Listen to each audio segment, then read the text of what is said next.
In this video, I'm going to give you 6 lessons that I've learned from playing Pokemon that have helped both my tennis game and my personal life. Now, if you don't know who I am, my name is Brody Taylor. I've been working in a tennis retail store for the past 8+ years, been playing tennis for at least the last 10, and I've been playing Pokemon for a lot longer than that. I have this, and inside this ball, this was the game that started it all, Pokemon Fire Red. Hopefully it focuses. This was the game that started it all for me, and that is not the only game that I have played.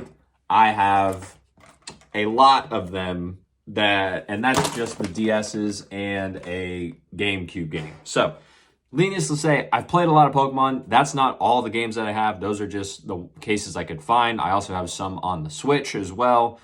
So I feel it's safe enough for me to talk about. Now, you're probably wondering, how in the world is Pokemon going to relate to tennis or anything like that?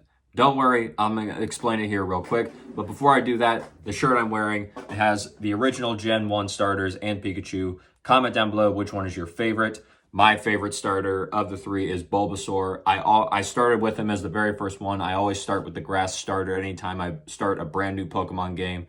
That's just me. If yours is Charmander, I get it. You're a little basic. If yours is Squirtle, that's cool. If you like Pikachu the best, even better. I'm a Bulbasaur guy. Now let's get into these lessons. Lesson number 1 is that we all start the same.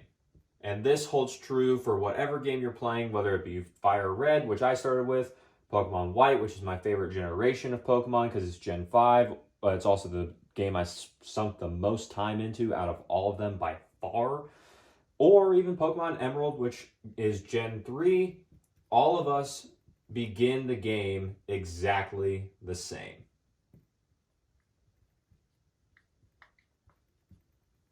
If you've never played a Pokemon game before, the big reason I say that we all start the same is because of the fact that in almost every single game that you'll play, you get the option to choose one of 3 starters. The 3 starters, like I mentioned on my shirt.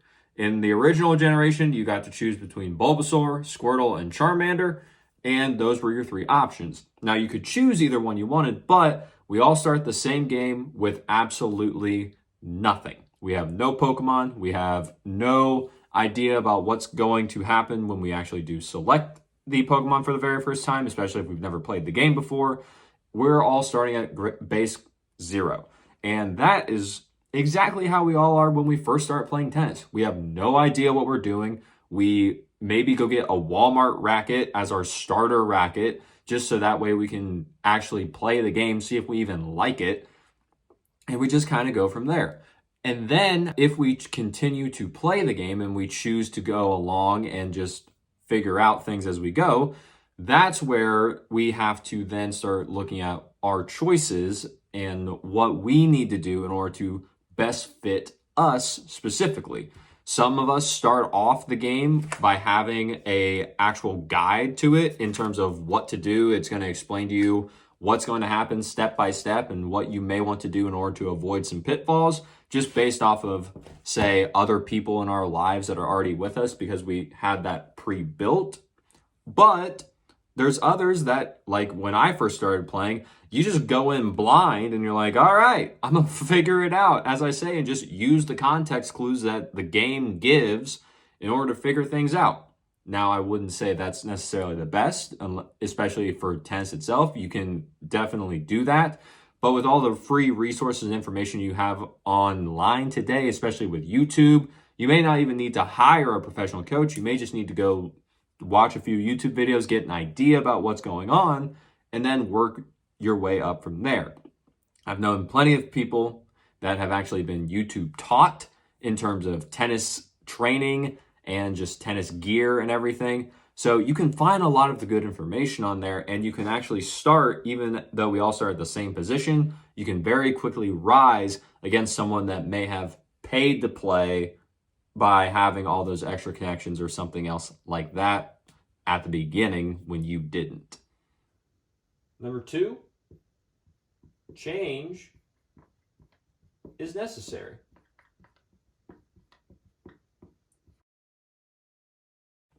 With change being necessary in Pokemon games, this essentially comes down to your team, because if you don't know, you are able to have a team of up to 6. This is usually so that way you can cover the most disadvantages and have the most advantages that you can get when you're actually battling against another trainer or anyone else in the game, or even your friends if you want to play online, or you're right next to each other and you have the old link cable that Game Freak would use in order to actually make the Nintendo Game Boys play against each other and trade. But with the change, your Pokemon are going to evolve. They're going to become stronger. You're going to have different preferences. And this is also the same for your tennis gear as well. Your racket that you first buy and that you first start with is most likely not going to be the racket that you stay with for your entire tennis career. Your preferences are going to change. You're going to evolve as a tennis player, and your style is going to be so different that new rackets are going to be more advantageous to you than, say, the one that you started with. You can still keep your starter, and that's completely fine. People love their starters, and they just will almost never get rid of them. I still have mine, which is the original Wilson Ultra 100. I still have that racket, and I'm planning on never getting rid of it. But I don't necessarily use that racket anymore because my game has evolved over the many years and the many hours of playing tennis that I've actually done. So it's not saying that you're stuck in one thing forever. Change is going to happen, and you kind of have to lean into it to make sure that you get the most benefits from everything going on and the changes that occur. Number 3, if you run, you lose. Lesson 3 is actually one of the very first lessons that I ever learned from Pokemon, and it didn't even come from the game itself. This came from when my sister and I had to go over to one of her friends' houses for a play date. I didn't want to go, obviously, because it was my sister's friend. I just wanted to stay home and do nothing because that's what I did when I was a child. But I was forced to go, and I ended up actually seeing the friend's brother who was playing Pokemon, and I had the same generation, the same Pokemon game, so I was just watching him, like, trying to figure out everything he was doing because he was so much further ahead than I was. I was like, all right, what are you doing? What Pokemon did you use? How do I do this? What do I need to do? And I noticed that whenever he would go into a battle or something where he had the option to run, he never did. Even though it was stupid and it was a little bit of a waste of time in terms of actually just kind of doing the battle itself, he didn't get much out of it. He said to me that if you run, you lose. And I felt that was a great way to actually just think about tennis, because there's going to be people that are way ahead of you in this game at all times. There is almost never going to be a time where we are top number 1 in the world like Carlos Alcaraz or Yannick Sinner. If you do get there, that's really cool. Please let me know so that way I can come cheer you on. I would love to see it.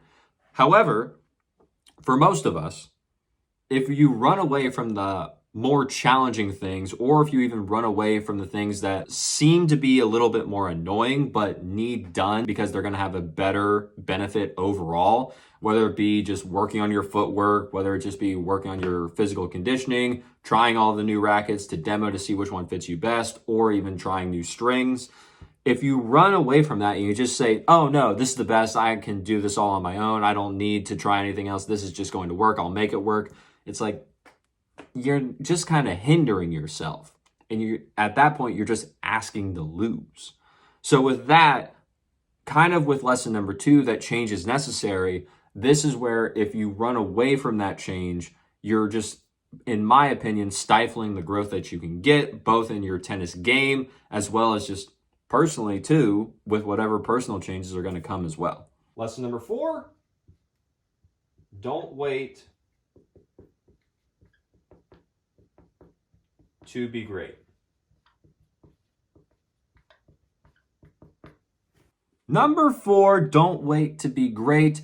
The big thing here, and the reason this became such a big idea in my head, is the fact that most of the actual protagonists that you play as in any of the Pokemon games, whether it be Pokemon White, whether it be Pokemon Emerald, whether it be any of the games that I had mentioned in the beginning, The protagonist is usually like 10 years old, if that.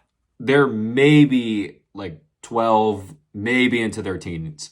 So you don't have to be extremely far along in your journey or anything. If you put in the work, if you put in the time, you put in the effort, and you are consistent with everything, despite your age, you can accomplish something great because it's all about how much work and effort you're willing to actually put into this rather than just being, oh, you're this old. Yes, you get this specific thing now.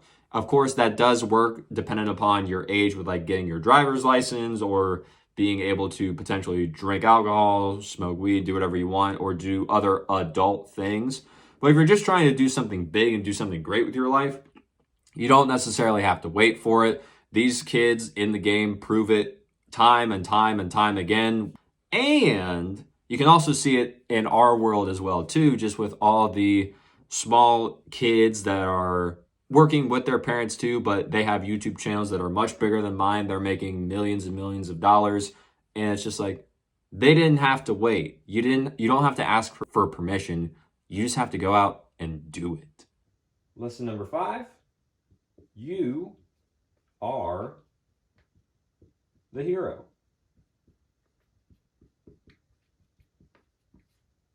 Piggybacking on number 4 with don't wait to be great. Number 5, you are the hero. Like I was saying, this is your story. This is your life. This is your tennis game. You get to choose everything about it.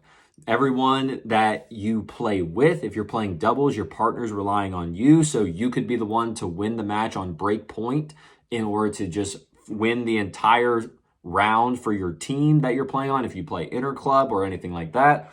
Or if you're just a singles player and you're just wanting to be a better singles player, you are the hero to you. It's on you and it's up to you, whether it be mentally, physically, or anything else, to fully be ready to take on the challenge that is ahead of you in order to make sure that everything you want, you get. This is on you. You're the hero of your own story. We all get to play the main character, luckily, in our own lives. So we might as well make the most of it. And then the final lesson, number 6, it's just a game. Then lastly, number 6, it's just a game. With being a game, whether it be tennis, Pokemon, or like I've come to just see it, life as a game as well, you get to decide how much you actually want to play the game, how little you want to play the game, and for how long. So I can personally say I have sunk way too many hours into this game specifically from Pokemon White. This is probably my favorite generation of Pokemon, but it's also the one that has taken the most of my life. And I've sunk at least over 100 hours or more, probably maybe even 200. I'm not entirely sure anymore, into that game alone. And you can maximize as much as possible in whatever game that you do play. It's all on you to make that decision, whether that be by consistently making sure that you have the best racket for your current setup at your current play style, and just always making sure that that is on point, always tweaking your strings to try and get that one little slight adjustment of the game in order to actually just have that better forehand, have that better backhand, have the better serve or anything like that. Or even in life, you make one small tweak in order for you to actually live the big life that you dream of, or the small reserve life that you absolutely love because it's quiet and you just want to do that. It's all a game and it's your game. It's all your choice, and there's nothing wrong with your choice. Now, as long as you're not doing anything illegal or anything like that, if you do that, you might not want to break the rules of the game. There's a reason they're there. Pretty important. But in everything else, life is a game, just like Pokemon, just like tennis. We get to play it. We are lucky to play it, and I'd say it's just much better to enjoy it rather than actually get mad or angry at it, because it's a game. That's going to happen. There'll be ups in the game. There'll be downs in the game. There's going to be hard times. You'll have to sometimes backtrack to move 5 steps forward, but that's the game. And if you get to play it and you understand it, you're going to have a great time. And then you'll always be learning about the game. I still find out so many new things about Pokemon, about tennis, every single time that I go to play one of those games or I watch anyone play it. Like watching Carlos Alcaraz just play out of his mind at, I think it was the Japan Open when he beat Fritz as a comeback for the Laver Cup. You learn everything. You learn something new every time you watch someone that's either better than you, someone that's maybe a little below where you are, just because you see things differently based off of where you're at, and you can always be learning to better improve at these games. So with that being said, that's all I got to say today. If you like the video, leave a like on it. Comment down below, A, your favorite Pokemon, or B, what your favorite lesson is that you've learned from something outside of tennis that has helped you the most, as well as subscribe to the channel so we can grow this channel and get the information out there from the people that have it to the people that need it. This was a different kind of video, but I wanted to see what you all thought about it. I've been recently getting more and more back into Pokemon, and I was like, well, I've actually used some of the things I've learned from those games that have helped me in my tennis game and my tennis career, as well as just my personal life. So I thought it would be cool to see if any of them could help you as well. Now, with that being said, as always, take care.